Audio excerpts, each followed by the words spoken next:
अगर अगली सरकार बीजेपी की आ गई तो 6 महीने के अंदर अंदर आज़ाद कश्मीर भारत का होगा। वैसे मेरे ख्याल में इंडिया वाले जो कहते हैं वो करते भी हैं, क्योंकि वो हमारी तरह हवा में छोड़ते नहीं हैं। आपको किसने कहा कि हम गुलाम नहीं हैं? हम गुलाम हैं। ये पाकिस्तान जो आहिस्ता आहिस्ता दुनिया में ये भिखारी के नाम से कैसे मशहूर हो गया? दुख सिर्फ इस बात का होता है कि अब फ्रीडम ऑफ स्पीच नहीं है, मैं सोशल मीडिया अपनी मर्जी से यूज़ नहीं कर सकता। बोलते हुए डर रहा हूँ कि क्या ये आज़ादी है? हिंदू यहाँ से चले गए, उन्होंने नेशनलिटी दे दी पाकिस्तान की इमेज खराब करने के लिए। एटम बम की वजह से दुनिया हमारा मजाक उड़ाती है। नहीं, दुनिया मजाक भी उड़ाती है, लेकिन इंडिया को दे दे, वो दिवाली पे चला ले, फिर हमसे तो बेहतर ये है ना कि इंडिया चला ले दिवाली पे। हम दोस्तों अगला 6 महीने में पीओके होगा भारत का हिस्सा। आपने मोदी जी के कई स्पीच में सुना होगा, अभी हाल ही में योगी आदित्यनाथ ने भी कहा। और अब तो पाकिस्तान को पाक अधिकृत कश्मीर को बचाना मुश्किल हो रहा है। मोदी जी को तीसरी बार प्रधानमंत्री बनने दीजिए, 6 महीने के अंदर आप देखेंगे कि पाक अधिकृत कश्मीर भी भारत का हिस्सा हुआ। जैसा कि दोस्तों हम लोग जानते हैं कि आजकल पीओके के हालात बहुत ही खराब है। महंगाई के वजह से लोग प्रोटेस्ट कर रहे हैं और इस प्रोटेस्ट को रोकने के लिए पाकिस्तान आर्मी को इस्तेमाल कर रहा है। यहाँ तक कि वहाँ के लोगों पे गोलियां भी बरसाया, कई जाने भी गई। आज बहुत सारा ऐसा पोल है जो पाकिस्तान के आवाम के द्वारा आप सुनने वाले हैं। तो नमस्कार, आदाब, राम राम, सत श्री अकाल दोस्तों, मैं आपका दोस्त मिस्टर डीपी। चलिए चलते हैं वीडियो की तरफ। कहा जा रहा है कि अगली सरकार भी इंडिया के प्राइम मिनिस्टर नरेंद्र मोदी की ही होगी। योगी आदित्यनाथ का कहना है कि अगर अगली सरकार बीजेपी की आ गई तो 6 महीने के अंदर अंदर आज़ाद कश्मीर भारत का होगा। मैम आपका? किंजा कंवल। आपको पता है उत्तर प्रदेश के जो सीएम हैं योगी आदित्यनाथ, उन्होंने एक बहुत बड़ा बयान दिया है आज़ाद कश्मीर को लेकर। उन्होंने कहा है कि अगले 6 महीने में कश्मीर जो है वो भारत का होगा। आज़ाद कश्मीर के लिए उन्होंने ये बात की है। क्या कहना चाहेंगे उनके इस बयान पर? अच्छा, वैसे मैं एक बात कहूँ, वैसे सुकून में आ जाएंगे वो क्योंकि जो पाकिस्तान के हालात है ना, हाँ, तो मेरे ख्याल में अगर उनके पास चला भी जाए तो वो बड़े सुकून में आ जाएंगे। आज़ाद कश्मीर के लोग सुकून में आ जाएंगे इंडिया के साथ जाके? आपको नहीं लगता?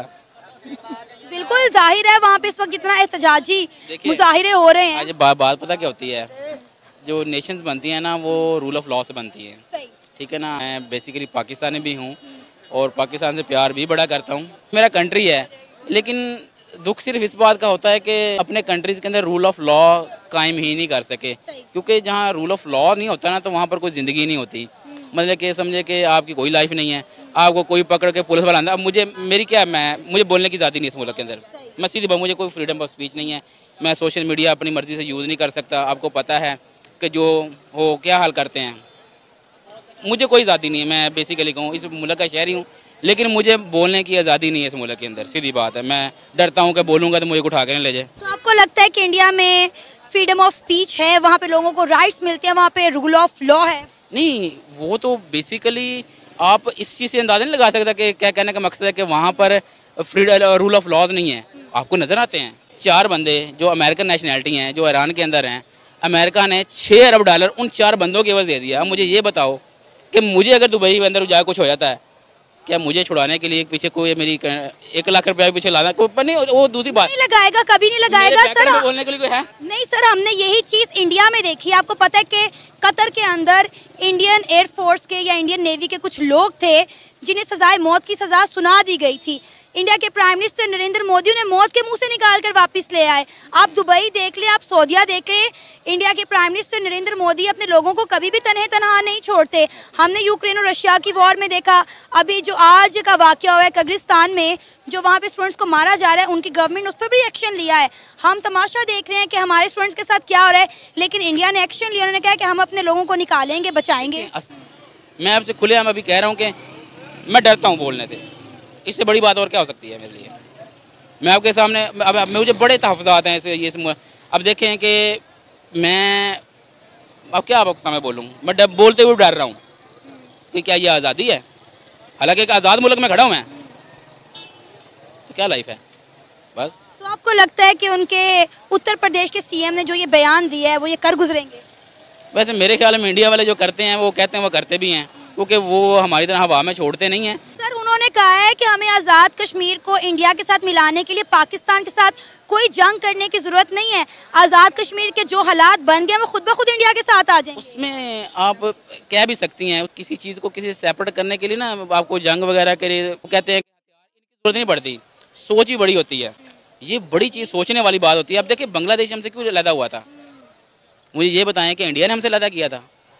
पाकिस्तान मलबा तो इंडिया पे ही डालता है। उन्होंने डालते नहीं, वो भाई वो अपनी मर्जी से अलग हुए हैं, वो इंडिया के साथ शामिल तो नहीं हुए। ये सोच थी ना बंदों की। अब देखें, मैं आपको बोला कि मुझे आज़ादी नहीं है, लेकिन जब मुझे मौका मिलेगा तो मैं क्या करूँगा, बोलेंगे। मैं तो तब वहाँ जाऊँगा ना जहाँ पर मैं अपने आप को रिलैक्स फील, आज़ाद फील करता हूँ। तो फिर लोग डिसाइड करते हैं कि यार मुझे कहाँ जाना है। उन्होंने आर्टिकल 370 जो कश्मीर पे किया, स्टेटस चेंज किया, स्पेशल स्टेटस, हम क्या कर सके? दुनिया ने क्या किया? कुछ भी नहीं, कुछ भी नहीं किया और ना करेगी। क्यों? पहले तो हम अपने लिए कुछ नहीं कर रहे, दुनिया ना भी करे तो फ़र्क नहीं पड़ता, हमें करना पड़ना था, हम अपने लिए कुछ नहीं कर रहे। तो कश्मीर के लिए अगर उन्होंने चेंज कर भी दिया, उस पर जो भी किया टैग करके जैसे भी उन्होंने कर लिया, तो वो हम फिर भी सिर्फ यही करेंगे, रोज़ टीवी पे आएगा कि आज ये हुए, एक दिन गुजर गया, ये 2 दिन गुजर गए, डेट शीट, इसके अलावा हम पाकिस्तानी कुछ नहीं करेंगे। मेरे पास है क्या और आप ये बताएं, कलमे के अलावा हमारे पास क्या है? आप किस बेस पे हम लोग इकट्ठे हो सकते हैं? अब ना हमारे पास कोई इतनी ख़ास मिनरल्स हैं, ना हमारे पास पेट्रोलियम है, ना हमारे ज़मीन से कोई तेल निकल रहे हैं, ना हमारे पास कोई ऐसी ख़ास मैन्युफैक्चरिंग है, हम ना कोई मतलब ना हम मर्सिडीज़ डेवलप करते हैं, ना हमारे पास है क्या? कलमा है, राइट? हम तो आपको किसने कहा है कि हम गुलाम नहीं हैं? हम गुलाम हैं। अच्छा। हाँ जी, हमारा मुल्क जो है, हम लोग गुलाम है तो आप कह सकती हैं, आप यहाँ पे कहें। देखें, बाहर के सारे बैंकिंग जो होती है हमारी ऑनलाइन बैंकिंग, उसका सारा सेटअप जो है ना वो भारत में है। और हम जब फ़ोन करते हैं ऑनलाइन बैंकिंग में, कोई भी ऑनलाइन हमें कोई प्रॉब्लम होती है, एक्टिवेशन करनी है या अपने कार्ड के बारे में इंफॉर्मेशन लेती है, तो हमारी सीधी जो कॉल है वो भारत जाती है। पाकिस्तान की तरक्की के चांसेस, वो दूर लाइट नज़र आ रही है आपको? वहाँ तक भी नजर नहीं आ रहे पाकिस्तान की तरक्की के चांसेस। अगर गुलाम है, चाइना क्या दे रहा है मुझे, क्या उससे? ये मोबाइल दे रहा है, क्या हो गया आपको? मैंने जो आप किए तो लिए ना, वो तो मेरी मर्जी है। तो आपने पैसे दिए हैं। मेरा कहने का मतलब ये है कि हर चीज मेड इन चाइना हमारी अपनी एग्जिस्टेंस का है। वो जाहिर है, वो फिर उन्हें इतनी वो उनके बच्चा मेहनत कर रहा है। क्या है, आजकल तो तरक्की का दौर है, हर मतलब कोई भी बंदा, अब मेरे हाथ में मोबाइल है, मैं कहीं भी जाऊंगी कैप्चरिंग करूंगी, मैं चीज़ वो दिखाऊंगी। मैं क्या मेड इन पाकिस्तान का है? यहाँ पे आ गई तो ये चीज़, ये आप कैसे सवाल करिए। जब आए हैं ना तो हमने कहा जी हमने ग्रॉसरी करनी थी, तो हम जी बाइकआउट करेंगे, ये चीज़ नहीं ले। यकीन जाने मैं इतनी डिसहार्ट हुई, हमने कहा जी ब्राइट नहीं हम लेंगे, ना ही हमने एरियल लेना है। और हम ढूंढ रहे हैं इसराइल के, हाँ हम जी सूफी ढूंढ रहे हैं। पूरे रैक में चीज़ें उनकी पड़ी हुई हैं, हमारी कोई चीज़ ही नहीं है। तो क्या तरक्की क्या करनी है? अब हम क्या बाइकआउट करें? ये पाकिस्तान जो है एक जमहूरी मुल्क, एक आज़ाद मुल्क, आहिस्ता आहिस्ता दुनिया में ये भिखारी के नाम से कैसे मशहूर हो गया? देखें, वो जैसे हमारे जो प्राइम मिनिस्टर हैं अभी जो करंट हैं, ठीक है, तो उन्होंने कोटेशन की थी कि करंट प्राइम मिनिस्टर है भी करंट ही है अभी उसके अंदर करंट है पूरा। तो वो कहते हैं बेगर्स कांट बी चूजर्स। तो बात अगर वैसे देखा जाए तो उसने हकीकत बयान की है, तो इसमें कोई मतलब कोई गलत बात नहीं है कि हम भिखारी हैं। भिखारी कभी भी अपना इंतखाब जो है ना नहीं कर सकते। एटम बम की वजह से दुनिया हमारा मजाक उड़ाती है। नहीं, दुनिया मजाक भी उड़ाती है, लेकिन हमने बड़ी मुश्किल से एटम बम हासिल किया है। उस वजह से हमारे हासिल नहीं किया, बनाया, उसके पुर्जे हासिल किए ना, फिर ही बना जाके वो। हाँ, अच्छा एटम बम में पुर्जे लगते हैं, तो उसके जो भी उसके यूरेनियम जो भी कुछ आते हैं वो हमने बड़ी मुश्किल से हासिल किए हैं। मैंने कभी नहीं एटम बम देखा, आपने देखा है? मैंने देखा नहीं, मुझे उसके इंग्रेडिएंट्स का पता क्या क्या डलता है। मैंने नहीं देखा हुआ। नहीं, वो देखा है मैंने 23 मार्च को, गाजी, शाहबुद्दीन, वो सारे एटम बम ही हमने। हमारे में जरूरत नहीं है एटम बम चलाने की, ठीक है ना।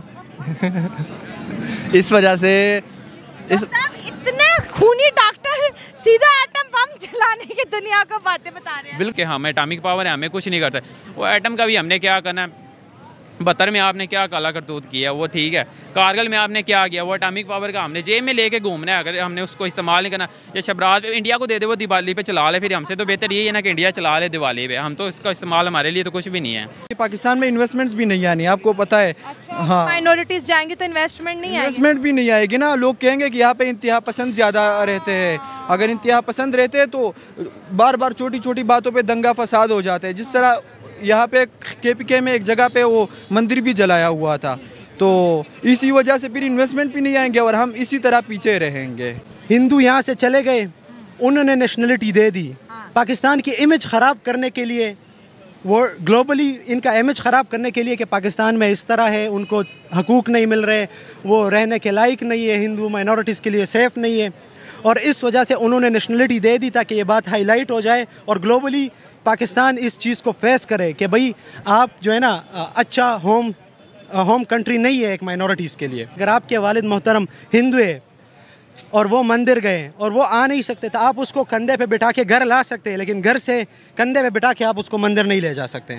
ठीक है, मतलब ये है कि आप दूसरे रिलीजन को प्रमोट तो नहीं करना चाहेंगे ना, आप इस्लाम है तो आप क्यों उसको, हाँ आप उसको जगह दे सकते हैं कि ये जगह हुकूमत ने आपको दे दी, आप लोग मिलके मंदिर बना लो। तो दोस्तों देखा वहाँ के लोग कितना त्रस्त है, और पाकिस्तान के आम शहरी आम आदमी भी परेशान है वहाँ के रूल्स से। अब वो कह रहे हैं कि हमें बोलने में डर लगता है, कुछ भी कहने में डर लगता है, मेरी जुबान से कुछ निकल गया कल पाकिस्तानी पुलिस आएगा और हमको उठा के ले जाएगा, पता नहीं क्या करेगा। तो ये डर, एक खौफ से पाकिस्तान के आम जनता भी डर रहे हैं, आम पब्लिक में भी एक खौफ है। और पाकिस्तान हमेशा धमकी देते रहता है एटम बम का। वहाँ के लोग ही बता रहे हैं कि एटम बम कहाँ है, अगर पाकिस्तान के पास एटम बम है तो किस दिन के लिए है, कई युद्ध हुआ इंडिया के साथ, कहाँ था एटम बम। दोस्तों पूरा वीडियो देखने के बाद आपका इस पे क्या ओपिनियन है, क्या राय है, कमेंट के जरिए जरूर बताइएगा दोस्तों। और उम्मीद करते हैं कि आपको वीडियो देखकर अच्छा लगा होगा। मेरे चैनल को सब्सक्राइब कीजिएगा, वीडियो को लाइक कीजिएगा और शेयर जरूर कीजिएगा दोस्तों। तो मिलते हैं इसी टाइप का एक न्यू रिएक्शन वीडियो, तब तक के लिए नमस्कार, राम राम, जय हिंद।